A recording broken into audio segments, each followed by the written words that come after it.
All right, welcome to another episode of D.R.E.A.M.S Podcast. If you guys don't know, D.R.E.A.M stands for discipline, respect, education, accountability, maturation, and success. Locker room to reality.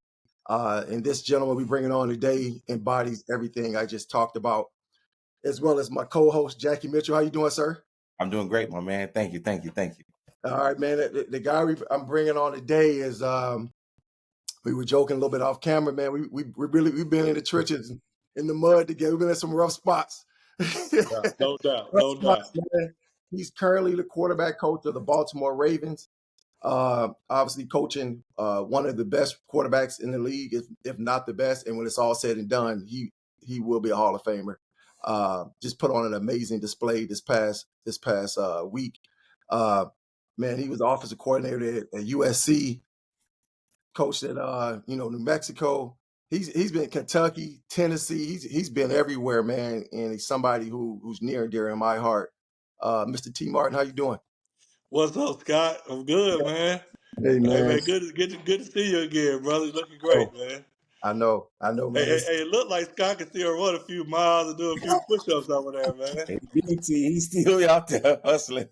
I'm telling you, man. Good T, stuff. I missed it. I was supposed to have a flag football game today, and when you hit me back with the time, I had to text the fellow and say, man, I can't make it, man. Because I know your time is extremely valuable. This is during the season, man. So people don't realize the just not only the stress, but just the time that you guys have. It's very, very minimum. So, man, greatly appreciate it. Anytime, man. Anytime. Hey, man. So I'm gonna turn it over to Jackie, and he'll kick this thing off and ask a couple questions, and we're gonna go back and forth. Let's do it. Yeah. Absolutely, man. So T, man, first off, thanks for joining us, man. It's just a great honor, man. I'm always like, one of the things me and Scott are big on giving people their flowers, man. So for what you did for the University of Tennessee, for what you did for your hometown, for what you're doing for you and your family currently, man, and just laying a great platform. And for yourself, man, you might have one of them gold jackets one day. You keep on Well, I appreciate that. I'm hopeful. Absolutely, man. That's what it's about. We start at the younger phases of your career. And one of the things about it, attending University of Tennessee. And I got a small story behind it because I almost went to Tennessee. Oh, okay. That's what's up. Yeah, the crazy thing about it is, I don't want to sound rude, but I couldn't jive with Phil, man. Everybody got a preference, right? Yeah. No? He ended up being a great coach. You know what I'm saying? And I shared this with Scott. It was a gentleman there, Jerry Colquitt. Yeah, exactly. Yeah. So I tell Scott about him, man. He was a phenomenal quarterback. Yeah. And he gets hurt the first game. I met the game when Peyton Manning started playing against Florida. Right. Gotcha. And so I'm like, this guy's not bad. And history tells. But the great thing about Coach Martin, you got in there and you done something nobody's done. Yeah. Choosing Tennessee, how do you get to that point and then going on to exceed the expectation of winning the championship? Yeah, so I grew up in Mobile, Alabama, which is South Alabama, football rich part of the state. Like, the whole state of Alabama is big on football, but South Alabama is a lot of players come from that area, highly recruited area. And came out in 1996, my senior year in high school. And at the time, my 5 visits were Notre Dame, Auburn, Tennessee, SMU, of all places, and Nebraska. Nebraska had Tommy Frazier doing this thing. Tommy was from the South. So I thought, okay, that's cool. He's from Florida. He's making his way at Nebraska. I didn't want to run the option offense. I just really had a respect for Nebraska football at the time. So I just wanted to go and see what it looked like. Auburn had signed Damian Craig, who was from my hometown. And we had similar type games. So I really wanted to go somewhere where I could be a little different and learn something different than what I had already been exposed to in high school. And Notre Dame kind of offered that. Tennessee offered that. And I took my SMU visit because I wanted to see the Dallas Cowboys. So get that free one, huh? Use what you got to get what you want. You know what Absolutely, I mean? Baby. Absolutely. And so when it all came down to it, it was Notre Dame and Tennessee. And Tennessee was within driving distance for my family. It was about a 7-hour drive from Mobile. And speaking to the history of black quarterback in the SEC, Tennessee was the first to play Condra Holloway, Sterling Hinton, all the way up to Tony Robinson, and the guy you mentioned before, Jerry Colquitt. And Jerry Colquitt was someone who I had been watching while I was in high school, waiting for his chance to play. And then, like you said, he finally got the opportunity to start and tore his ACL in his first start. So I had an affection for the history of the African American quarterback. And early on, I was going to HBCU. My dad played at Mississippi Valley State. All I grew up on was Alabama State, FAMU, Southern, where Scotty went, Grambling. So I was going to go HBCU, man. Steve McNair was at Alcorn doing his thing. And I felt like you can get to where you want to go from a HBCU. I really did truly believe in that. And so when I started getting approached by these national powerhouses, I just felt like the exposure and the television exposure and a chance to win a national championship was something I wanted to pursue. And that's where Tennessee came into play. They were doing a pro style offense with Peyton, Heath Schuler before Peyton. They had a tradition of sending quarterbacks to the National Football League. So I just felt like it'd be a good place. The timing was right. The guys that were on my visit, they could play. And I was like, all right, if all of us come to this place, we could be pretty good. And really, it was just that simple. Nothing against Alabama and Auburn. I just didn't want to play and compete against one of my childhood friends in Damon Craig. And at the time, Alabama was still doing kind of under the center, eye football, just kind of basic football, whereas Tennessee was kind of open a little bit with Peyton at quarterback. And I just kind of saw that being the next thing. And so it really came down to that. Had a good time on my visit. Joey Kent, the receiver, was my host, and had a time that I won't ever forget. And it got me in Rocky Top, man.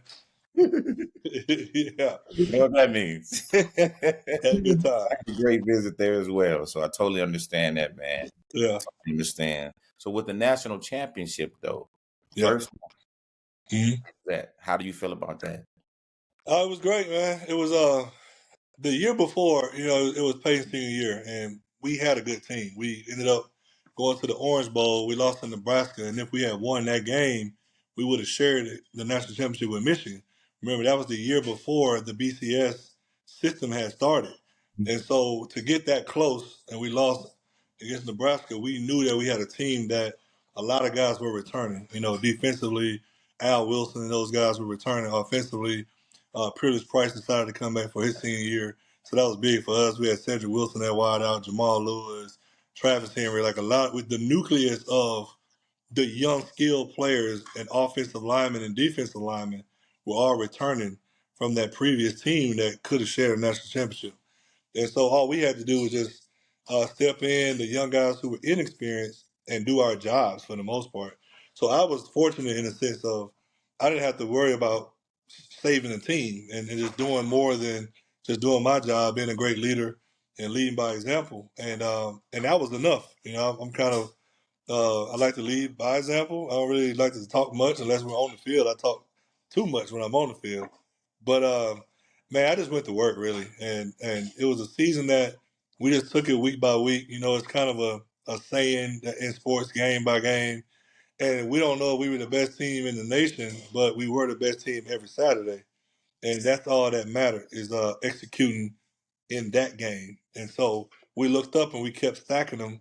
Next thing you know, we're 13-0 and national champions against a pretty good Florida State team. So it was just a team that came together through our trials and tribulations, man. A lot of us had been overlooked type talent, guys who had, even like Peerless. Peerless came to Tennessee to play DB.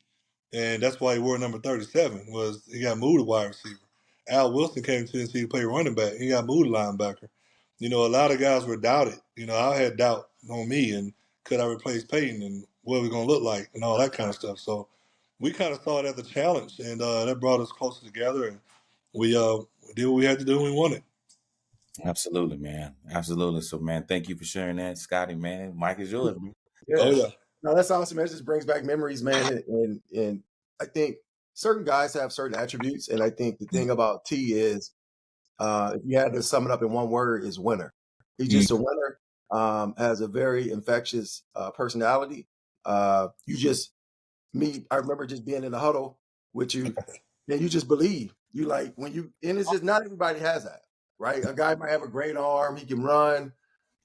Yeah, I think that's that's how I would sum it up, right? It's just yeah, you have the ultimate confidence when you're in the huddle with a guy like you. Hey, Scotty was my get out of trouble guy, man. But I got in trouble, man. What's Scotty at, bro? Yeah, Hey, we had yeah, a good season though. NFL Euro was fun, man. But yeah, me and Scotty bonded right away though, from yeah, training camp, like yeah, right away. That was my guy, man. yeah, yeah, yeah. No, it's just I remember a buddy of mine was like he said, man, either he one of us or he one of them.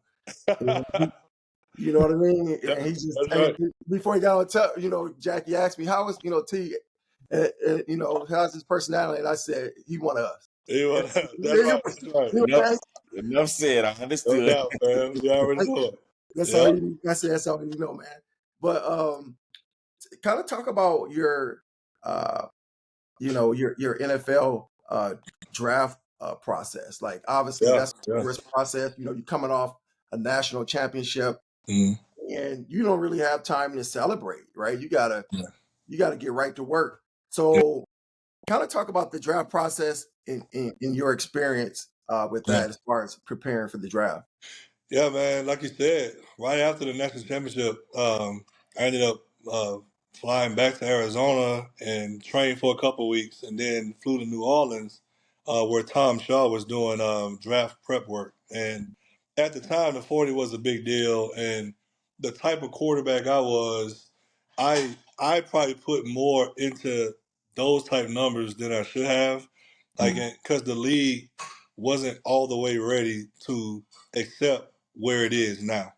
And if we were 15 years younger, all of that stuff would have mattered a little bit more. And so I really focus on a lot of the physical stuff because for me, having played in the same system as Peyton Manning, having played in the same system as Heath Schuler, the same, Eli came after me, but we all played in the same system. I didn't feel like that would be a question about the system and my ability to operate the system and call my own plays and manage my own protections and all of that. But sometimes you don't know what narrative is out being spread about you if you just don't know. And you're talking about a time of before social media where you kind of get blindsided by some stuff. Whereas now, if a guy's slipping in the draft or if there's a question about his personal life or something, you get at least a chance to see it, all right, to do some damage control. But there was a narrative about me that I had no idea about until I started going through my draft interviews, asking me about protections. And I'm like, I'm knocking it out of the park. I'm like, where's this question coming from? Like, why is this even a thing? And I just think that, I ran great, ran 4.4 at the combine, threw the ball great. Only lost 3 games in college as a starting quarterback. And to go from being projected as a first round pick to being drafted in the 5th round, but still being the third quarterback pick, it was like very disappointing. And so you go from, as you said, Scotty, a career of really just winning, whether it was high school, whether it was college, just being a leader, having some big shoes to fill. Felt like I filled them at Tennessee, and never had any off the field issues. Never good student, the whole thing. And so I still don't know that answer. What was the actual reason? And so, but when you're young, I got drafted at 21 years old. I was really young. I didn't redshirt. I graduated high school at 17 years old, and by 21 years old, I was in the National Football League. And so you don't know how to process that.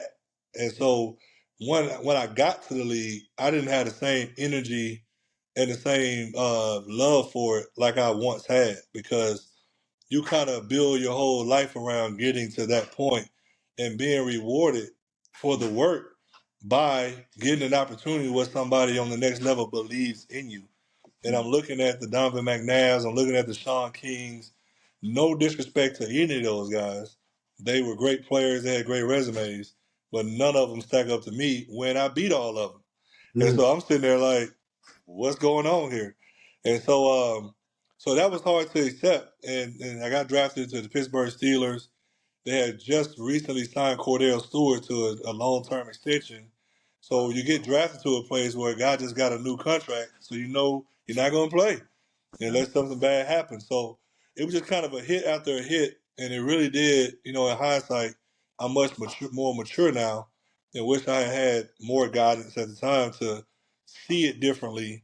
I didn't, though. I was so much of a winner, had won all my life, that having to accept, in my mind, that type of rejection was tough for me to take. But I then soon realized that I wanted to coach while I was a player, because the thing that I did realize and I found, it was really it was really God speaking to me, honestly, was what I did love in the game was the mental challenge and the leadership part of it. Like, stats never mattered to me. Winning the game mattered, obviously, but what really intrigued me about football was the learning process and the teaching process and the chance to grow and learn. And I found myself being a very good note taker. I was blessed by being introduced and playing for a lot of great offensive coordinators in the National Football League that had a a profound um, uh, effect on my coaching career now. Like, I look back at the chance that I played with Kevin Gilbride and the Kevin Gilbride run and shoot offense. I had a chance to play for Andy Reid with the Philadelphia Eagles, for Norv Turner, for Bill Callahan, Mark Trestman. So even though I wasn't on the field, contributing and playing as a starter and doing all those things, I was a backup third string press squad quarterback for some really outstanding offensive minds. And that, in hindsight, man, blessed me tremendously, because the moment I was done playing, I knew exactly what I wanted to do. I knew I wanted to be in the game somehow as a coach. I even was personal training at the time. I was privately training quarterbacks around the country, and that led to my coaching career start. So although my playing career on the grass wasn't what I wanted it to be, I now look at it like a blessing in disguise, because I don't know if I had played a lot and had made millions and millions of dollars, I know I won't be coaching. So and that's the blessing right now, man, because I'm so fulfilled through coaching and teaching and sharing and passing it on to the next generation of quarterbacks. He'll be on a boat somewhere on a yacht. Man, I'll be on the yacht, man. I'll be yachting out there, man. And I can just attest to that, man. And what T's talking about, I remember, we played in NFL Europe. I was allocated by the San Francisco 49ers. T was allocated by the Pittsburgh Steelers.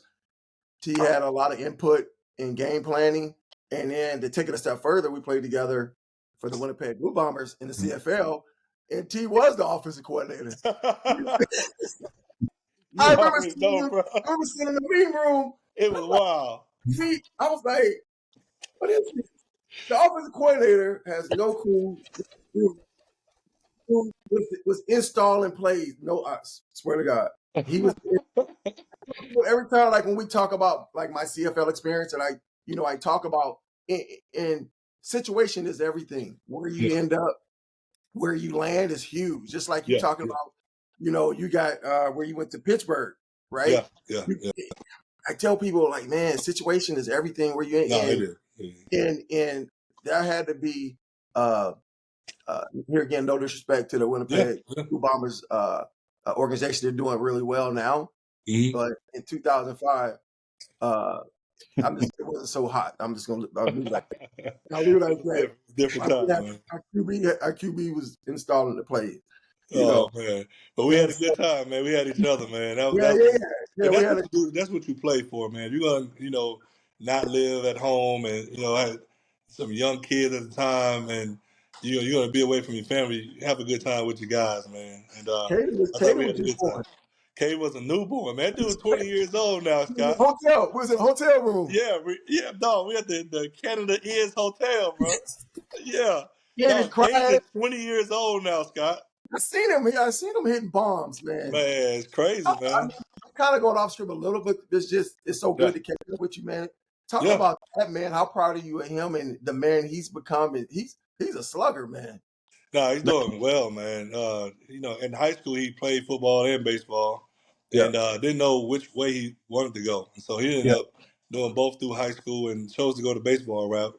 Signed with the University of Miami out of high school, and now he's at a junior college here near us, having the opportunity to play in the winter and being in the portal and looking for another place at the end of the year. So Right. he hit a home run yesterday, actually. So I saw you posted. Well, yeah, I'm sure he won't have a problem in the portal. yeah. But Hopefully, man, he continues to play good. He's pitching, man. This dude was pitched his whole life and stopped pitching for a couple years, and then now he's back on the mound and looking really good, man. So we wish him the best, and we're gonna keep supporting him. yeah. I don't know what it is about those Martin jeans. You Hey, just man, we throw stuff, bro. We like throwing it, man. I know. I'm Yeah, gonna come back to another, obviously something similar, but I'm gonna switch gears on this next question. Man, I got to experience, you and your wife, Toya, and I can say she's ride or die. Oh yeah, Even, Toy. she in there. Toy. Bring on the comic, She ain't seen, hey Scott, she ain't seen you in a long time, man. I And know. and we got a story. We told a story to some of our friends one time, and you were there. You witnessed that night when I got approached by a certain female, and she broke that thing up. We told that story not too long ago, Scott. Yeah. We No, can man. tell that story not too long ago, man. Not one of my finest moments. Hey, we all been there. We all been there. Yeah, it's all good, man. Congratulations, by the way, man. I appreciate it, bro. I appreciate it. How long you guys been married now? Man, it's gonna be 19 years, man, in November, man. I Yeah, was gonna say 20, but yeah. But yeah, that's what I want. Like, talk about, like, man, how did you guys meet and describe your experience? yeah, I know she was singing at the yeah, time, yeah. and so she's a pop star. So, hmm like, how did you meet and kind of describe that dating experience there? Yeah, man, it was by God, man. We didn't know each other much at all before. I had heard her song on the radio, was a huge fan of the song. I go on Mhm. vacation in Hawaii. I rent a car. The first song on the radio when I turned the car on was her song. Never knew I had a chance of meeting this woman. And we played the Cleveland Browns. I was playing for the Steelers.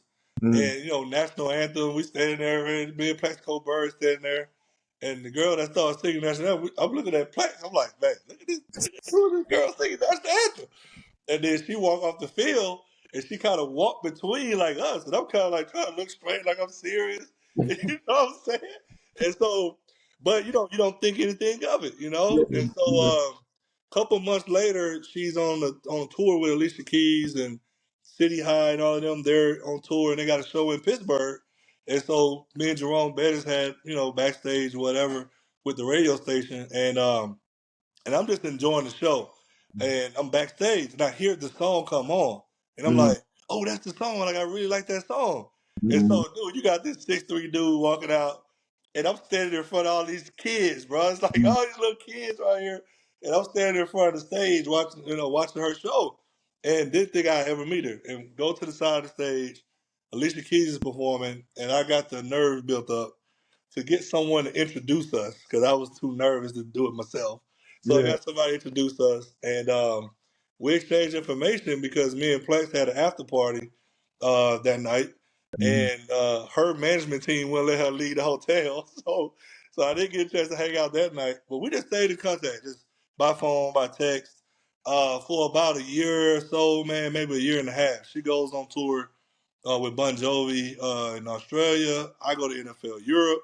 Mhm. So when I got back from NFL Europe, my phone number had changed, and so I just kind of text people, just say, "Hey, this is my new number, or whatever. I'm back in the United States now." And she responded back, and I was like, "No, nah, bro." And so, man, from that moment on, I think for like a week, we talked on the phone for just hours. Dang. And next thing you know, we met at the airport, and we've been together ever since, man. So Yeah. that's really what happened, man. That's how I knew then that I could recruit a little bit. You know what I mean? It Yeah. had to work. It had to work. I saw that during my little research. You was recruiter of the year, I think, in Yeah. Hey, 2016. man. Hey, she gave me my start, bro. She gave me my start, man. Yeah, man. That's awesome, man. And just to kind of show you the type of person she is, she's touring with Alicia Keys, and it was in the hotel at the Can-Am Inns with you. What else? That she a ride, like you said it first, man. Ride or die, man. That's my girl, man. This journey of being a player when we met, she's singing, she's doing her music career, and I'm a player that was being moved around. Like, you go from Oakland Raiders to, we go to Canada for 2 years. And then I decided that I wasn't going to play anymore. We have a child. It was a lot moving on really fast. And we really started our lives over, man. And she really believed in me to support me in something that was a dream of mine, and we support each other as we go. And it's just been a blessing to have, for us to do the things that we do as men. We got to have a woman that believes in us, man, and have our back and our side, not really our back, but our sides, and stand by side by side. And that's what my wife has done all of this time, and I really respect her and love her for it. That's beautiful. That's beautiful. That's what this show is about, man. That's what people need to hear too, man. And we just dropping so many different nuggets. Because relationships is just something that people can't figure out. Mm-hmm. It's one of those things like, when you talk about people always ask me about working out and stuff like that. I was like, it's simple, but it's not easy. Right. That's right. But it's not easy. I got one more question, and I'm gonna let Jackie kind of run away with this thing too, man. And this is a perfect segue. Like, what advice would you give young and up and coming coaches? That are married with a family. Right. Put your family first, man. Like, this football was happening before you got married, and football will keep on going after you pass away. And I think that the person that you married, you want to keep that relationship and that bond the way it was when you got married, and not allowing, whether you're in business, whether you are a travel, whether you're a doctor, a lawyer, we all have careers that can take us away from our families. That if you're going to be good at anything, it's going to take a certain level of commitment. And I think a lot of people want to use the word sacrifice. I think us as a family, we don't look at it that way. We look at it as we're investing in the family business. When your dad chooses to play football or coach football, it's no different than someone's dad choosing to be a dentist or be a doctor or be a lawyer or whatever it is that they're choosing to do as a family. You look at family history, usually the granddad did something and the dad did it and the kids did it. So we look at sports in that way. And so we support each other. Like, there's not many days that go by that my kids aren't in my office or on the practice field.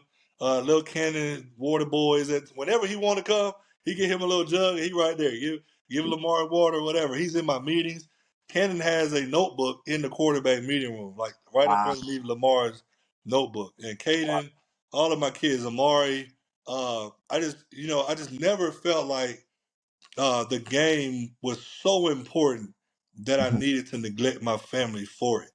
And you have to have that balance. You have to have that perspective that if it weren't for them, then you wouldn't be there anyway. And so you have to feed into your family, and it has to be intentional. When you look on that itinerary and it's like, hey, meetings to this and that, well, when am I going to go on a walk with my wife? This whole off season, me and my wife, she would come pick me up from the office. We go on an hour walk. She'd drop me back off. I take a shower, and I'm right back in meetings like nothing never happened.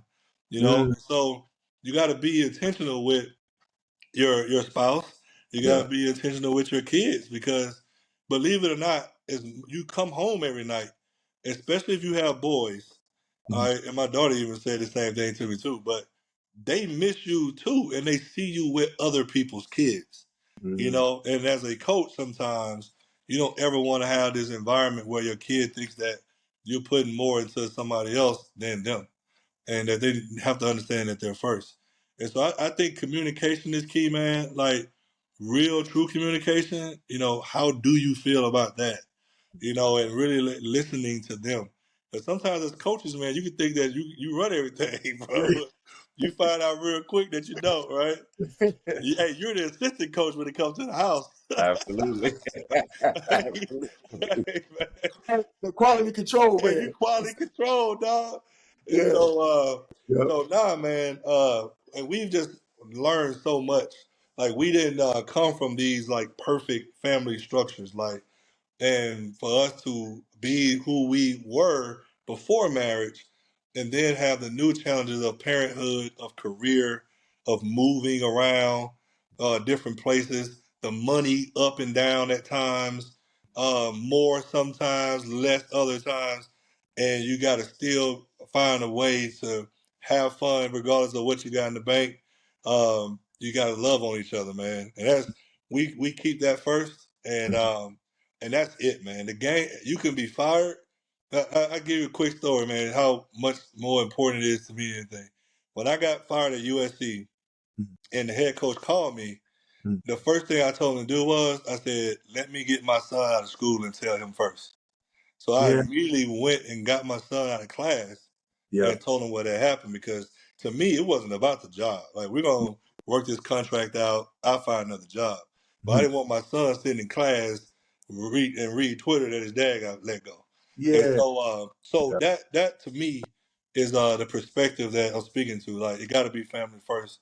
Yeah. And you got to include them, man. Whatever it is that you're doing, I guarantee you that your kids would like to be side by side with you doing it. Yeah. Man.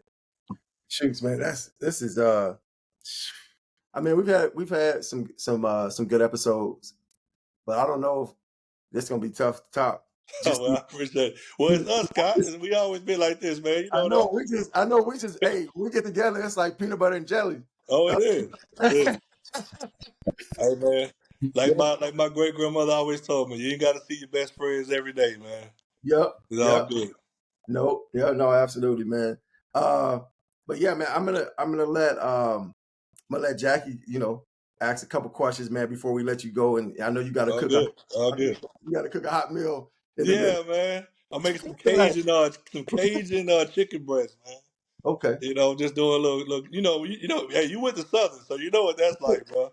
So Jackie played at Southern with me as Oh, well. okay, y'all teammates. He actually about to get inducted to the Hall of Fame, man. Hey, Uh, that jukebox, man. Hey, I'm yeah, telling y'all about me, dog. I'm so this is. I'm not disrespecting at all, at all, at all. I'm an HBCU player in spirit, bro. Hmm. Literally in my office, all I play is the band music from HBCU schools, man. So I got the jukebox on, I got the marching 100 on. Like I'm in my office, and, man. I just missed all of that stuff. That's the one He- thing. If I had to do it all over again, I would strongly consider doing that as yeah, opposed to the other way. but you coached at Morehouse, correct? Started my first coaching job was at Morehouse, What was man. the first one? Yeah, that's my first one. I was at Morehouse first, and it was a great experience. And what ended up happening at the end of that season, I started my own company called Playmaker Sports, Mm-hmm. and it was training kids around the country at the quarterback position, speed training. I stayed up 2 nights, man. I had a few $1,000. Stayed up 2 nights in a row, just conceptualizing what I had in my mind. And what I had in my mind was I wanted inner city kids like myself that couldn't afford to pay for camp when we were kids to go to camp and get that same coaching for free. Mm-hmm. And so what I did was had the opportunity to do it on my own, out of my own pocket. I mean, I'm printing out flyers, putting them on high school windows, doing school and school, just hustling. And built a company big enough to get supported by Nike and things of that nature to become a part of Elite 11 and have my own dual threat quarterback camp and all of that kind of stuff, man. Yeah, so I thought so Morehouse. I couldn't coach college football and do that. It was a conflict of interest with the NCAA. So I coached high school for 2 years until I met Chip Kelly, and he was recruiting my high school quarterback that I was coaching named Matt Rourke. The kid ended up going to Kentucky, but Oregon had a bye week, and Chip Kelly flew from Oregon to Atlanta to see this kid practice. And while I'm coaching him at practice, Chip goes, "You need to coach." And he goes, "If I ever get a head coaching job, I want to hire you." And lo and behold, that offseason, he becomes the head coach at Oregon. And so he calls, he offered me the job, but he wanted me to coach wide receivers. And I'm like, man, I don't know nothing about the wide receivers, man. Coach, you used to coach Yeah. those? Well, hey, that's so we can be on the same page. You know what I mean? And so, but Mike Locksley, who is now the head coach at Maryland, he had seen me at a camp, and his son was a part of the camp. And I was kind of doing some things with his son after the camp. Didn't know it was Mike Locksley's son, and so he just walks up to me, gave me his card. He becomes the head coach at New Mexico. And about 2 days after Chip called, Mike Locksley called and offered me the quarterback job.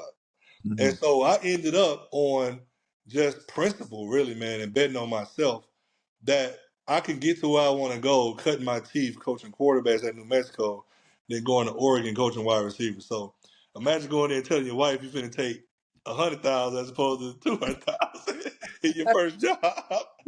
She was like, "You about to do what? We about to go to Albuquerque and you got the Oregon Ducks." I was like, "Man, I think it's the right thing to do." Because as you know, man, being a black assistant coach, having been a quarterback, is not many of us in the quarterback rooms. And I felt like if nothing against receiver coaches, and I ended up coaching receivers for some years, but if I had not shown and proven that I can do that on my resume or that I can do it, period, I don't know if I'll be able to say that I'm the quarterback coach for the Baltimore Ravens now. So I just kind of said I had to have this on paper somewhere, and that was my opportunity. Yeah, man. The floor is yours, Mr. Mitchell. Hey man, so listening to this, man, this is I get entrenched when people share things like this, T. So man, first off, you answered two of my questions before I even asked you. Like you really did. So thank you for that. But I just want to commend you, man. I really, really do. I want to commend you because the things that you said, that's what's important. Like Scott said, from locker room to reality. The thing, is so important. Like you said, you intentionally involve your family. Yeah. A lot of them, I hate to say this, but a lot of people aren't purposeful that way. You see what I'm saying? It's like, I'm going to get it done, then I'll worry about y'all later. Or I'm going to get this, or I'm going to do this, And it's like, man, just hearing you say that and just to see the joy in your smile and like you say, you speak about your wife, you speak about your kids. That's what it's about, man. Because along the journey, you can't drop them off. You know what I'm saying? You can't drop them off, man. And so I just commend you in the things you stated, man. From being disappointed in going, from being with your wife for 19 years, for the biggest thing that I took from that, you say the family business. Hey, man, that statement right there is phenomenal because that's the implementation, that's the inclusion, and that's showing, hey, we're gonna go through this together. So man, that's powerful, man. So you for you and your family and the things that you guys are doing and continue to do. And so, like I said, you answered two of my questions. So I'm gonna skip the next question if you don't mind. Yeah, all good. You got it. Hey, Jackie, you go ahead and answer ask the rest of the questions. Yeah, because he was answering the questions. I'm like, oh, Yes, it's all good, man. But my question, Scott, you'll still have a chance to jump in here, man, because this is what it's about, man. Because once again, one of the better interviews, one of the better insightful things that the audience is gonna get to hear. You see what I'm saying? Because T, you were the best at your position. Yeah, I mean, that's just what he was. You were the best at your position. You betted on you. And that's one of the things me and Scott really, really talk about. People betting on them. Yeah. A lot of people are afraid of that. They are afraid of betting on them because it's like you said, it could be that intangible. And for you just to understand, and I love the way you articulated it. You said it wasn't our time yet. And we know it, man. You know what I'm saying? We know that, man. Exactly. So, man, yeah. So that right there, man. But my question is for a young player transitioning from the game that wants to get into coaching, what advice could you offer them? And what are the things to stay away from? Yeah, the first thing I kind of believe in growing where your feet are planted. You don't know, and sometimes you can't control where you're going to start. I think some guys look at the top coaches in the game and they see, oh, he coached for this team or he coaches for that team, and they don't realize where these guys started. Just to know that, or in my journey, to know that I started at Morehouse College in 2 years of high school after having the resume I had. I applied for 20 jobs. I remember the first time I was disappointed as a coach to the point of tears was being out of football, being a former player, living in the South, and applying for 20 jobs. None of them were even in the SEC. They were like 1AA jobs that I thought I could get, and being denied every time. And the colleges that wrote me back, I still have those letters. Those letters denying me the job. And so, but so then when I told you guys that I got tired of being told no, that I literally sat on the couch in my mom's basement, didn't go to sleep for 2 days with a laptop on my lap, creating this idea of, okay, since they won't let me coach where they are, I'm going to bring the people to me. So I'm going to start showing up at these parks all around Atlanta, training these kids, because there's ballers all around here, but don't nobody know about them. And by the time I help these kids, when the college coaches come in town, they're going to ask me about them, and I'm going to be able to direct them there. And that's how I ran up and met Cam Newton. You know, Cam was an 8th grader. His dad saw me out training kids. Can my son work with you? And I started training Cam, at a very young age, and was in his life all through high school and college, and we still talk. But uh, to know that you have an impact on somebody and you saw something in somebody at such a young age, when so many colleges was telling Cam to play tight end, I kept telling Cecil, he's a quarterback. Keep him at quarterback. Don't let them break his spirit. That's a part of the game too. And so, and to just have the first dual threat quarterback in history in the city of Atlanta with 15 of the top dual threat quarterbacks, white or black, it didn't matter. It was whoever. If you can ball and you play the game that way, that's what I told Nike when I pitched this idea for their support was the game is not going back to the pocket statue quarterbacks. No disrespect. Those guys had their time. That's where the game was. They're Hall of Famers. They did great. But the athletes on the other side of the ball are getting so much more athletic in the speed of the game that if you can't create, if you can't extend plays as a quarterback, you're not going to be around long. And so I kind of saw that because it's the way I played the game, one. But then I just started seeing how schematics were changing and how people were doing different things schematically to jump ahead and say, hey, man, I need to have a way of training and developing this type of skill set. And that's what was the birth of the dual threat quarterback camp series. And so, but no, man, it's I would just say as a young coach, coach because you love teaching, coach because you love developing, regardless of where you are and regardless of how much you're going to make. You can't get in this for the money because you don't know when you're going to get to the big dollars, if you're ever going to get to the big dollars. So your happiness can't be in how much I'm getting paid. As long as it's fair. I was at Morehouse College for a year. And how much did they give me that year? $800? $500? I think I got $800 the whole season. You know what I'm saying? No disrespect to Morehouse, but Yeah, that's what it was. that's what it I was. had to buy my own shoes that I wore on the sideline. I had to buy my hat from the bookstore. You know what I'm saying? They didn't have no Nike deal. So if you No. want to have on Nike, you better go buy it. And the high school jobs, like for me, the passion of teaching and learning and passing the torch to some other young people was why I did it. I drove around Atlanta training kids.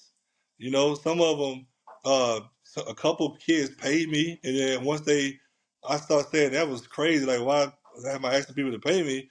I thought ask for money and just did it for free. And I really feel like if you give back to the game, if you give back to anything, the way the universe works is going to come back to you tenfold. Yeah. I never thought that it would be a day that I could say I made more money coaching than I played. But I've done that tenfold. And so I think that's the one thing. And to stay away from, I would just say, staying away from negative thoughts and comparisons. Like you can get knocked down, and if you saw that as you got knocked down as you lost, you're gonna have a loser's mentality. But if you look at your losses as opportunities to learn and opportunities to grow, you will never lose. And that's something that I tell my players, and that's something that I really and truly believe in. Was I not down about my draft position? Was I not down by not being a full time starter for years and years? And that's what, I was not down, but I learned though, and I also took accountability and said, what could I have done differently? And so I don't make this mistake another time and cost me another opportunity. And so I think sometimes we look at ourselves, it's very easy in human nature sometimes to blame everybody but yourself or to take accountability for your own actions. I think if you can stay away from those negative thoughts, like you can have the energy to persevere, right? And you have the energy to persevere, and then ultimately comparisons. You can't look at what the next man's career path was. You can't look at how much he's making. You can't look at what team he's coaching for, who likes him, who don't like. Yeah, if you can stay away from that and you just get caught into what's working for you and the fact that you're happy, then you're good. And the biggest thing that gets people nowadays is social media. You got these dudes on here that making you think that they're the best doggone coaches on the world on Instagram, bro. You like, boy, you do that drill on the real football field, boy. That ain't gonna work. You know what I'm saying? And so, Absolutely. and some of them are good. I'm just saying, Yeah. you don't know the difference. And so you just gotta get into what works for you, what matters, and that's doing, respecting this game, loving this game, giving back to this game, and I think the game will in turn reward you back. Bill, obviously, man, we get ready to wrap it up and let you spend time with the fam. But there's two things before I go to my last question, and Jackie will wrap it up for us. We know all about the HBCU experience. We had to turn in our ID to get a jock strap and shorts. That's all right, man. Hey, That's it's all good, man. We know, man. So we know. Oh yeah. We know firsthand. And one of the things, just to think back of what you said, Jackie died because it'd be like you go back in there the next day, be like, hey man, I need some shorts. Hey, bro. Hey, that was my high school right there, bro. I know. And I need some shorts, and we had a guy that we call him Free. He's like, hey man, what happened to the? You didn't tie yourself up. You didn't tie. Sharing socks. You got to put the socks in one big barrel, man. Been there, brother. Yeah. No, but man, what you said, man, is if you help enough people get what they want, yeah, the universe will bless you, and you'll get what you want, right? And that was just one of the nuggets.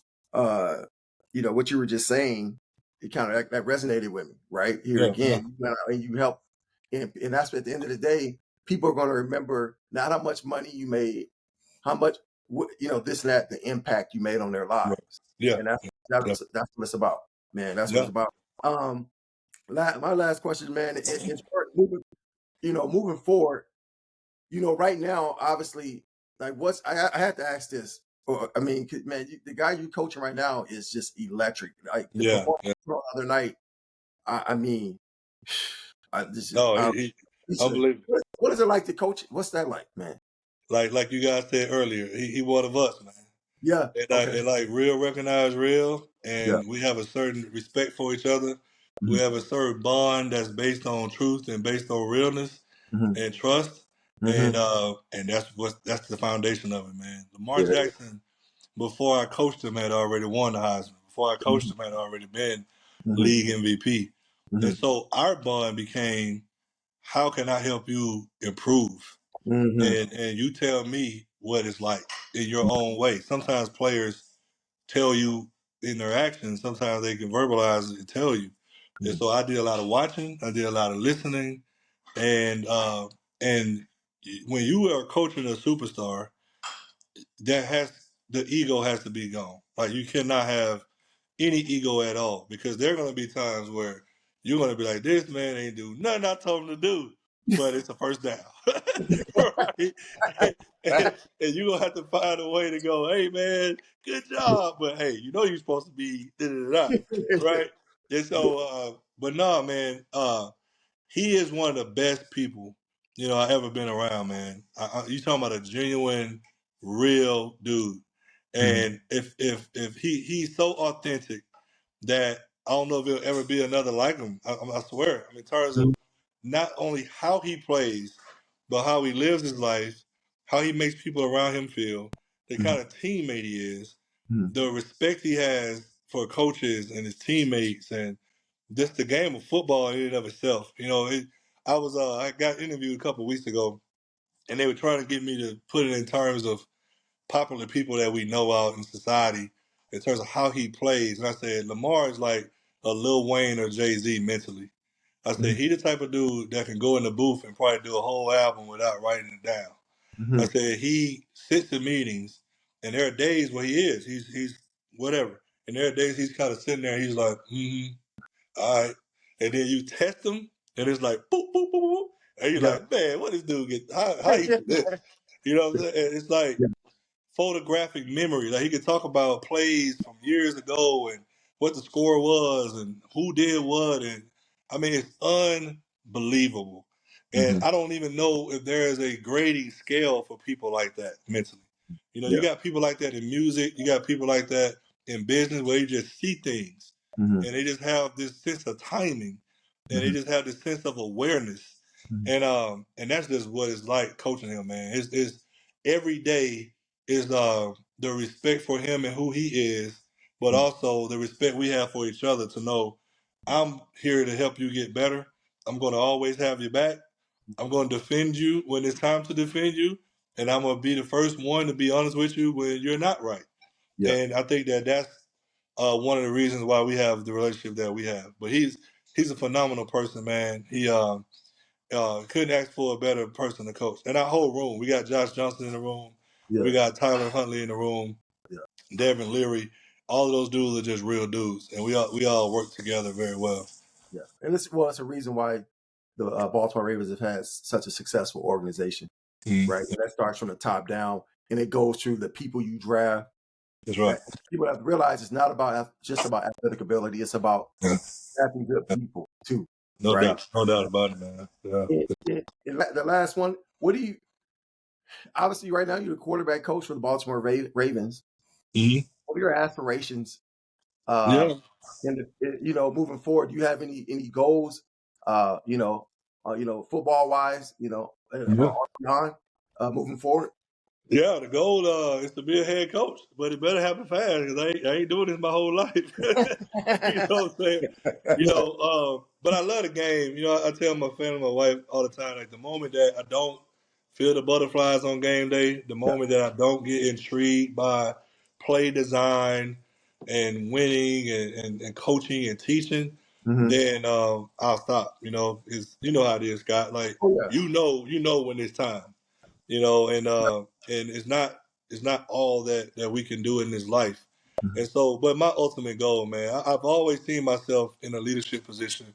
And I can see myself going the general manager route too, as well, and putting a suit on and helping put a team together because I felt like when I was on the college level, I did do a great job of evaluating talent, being one of the first to offer kids who are now National Football League high draft picks, having a chance to recruit them and coach them, and see them all the way through the process, right?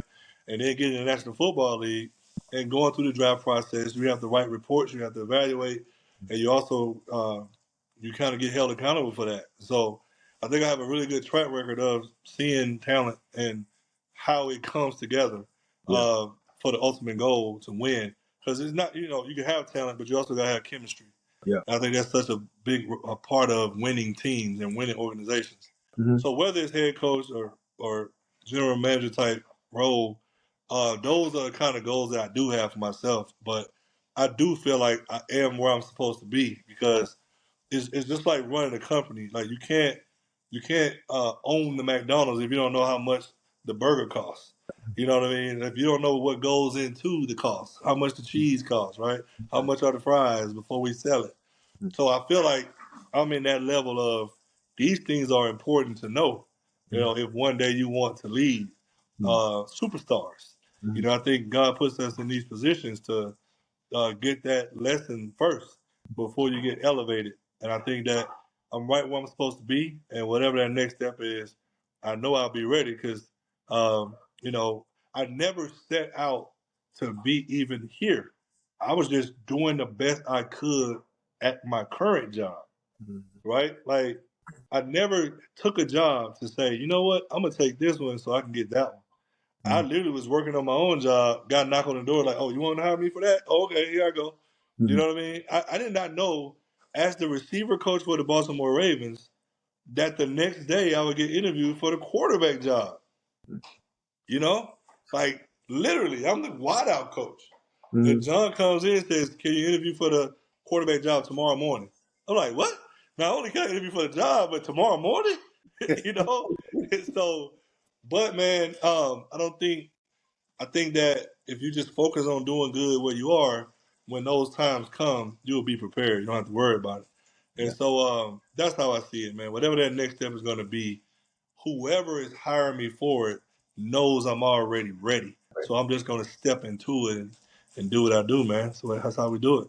That's awesome, man. Bring us home, Jackie. This is awesome, man. I don't even know what to say, man.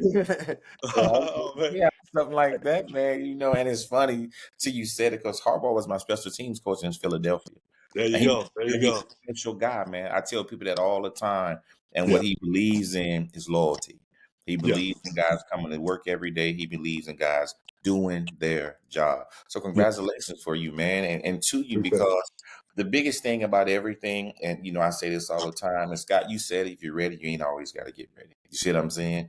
And the one thing that I want to share with you, T, man, I thank you for Well, your wisdom, for your knowledge, for the thing you share. This is the most notes I've ever taken. well, And, I appreciate that, bro. and I'm not saying that just because, but I'm so big on accountability, man. I am so big on, like you said, the respect factor and being a leader of men, because like you said, you have a superstar.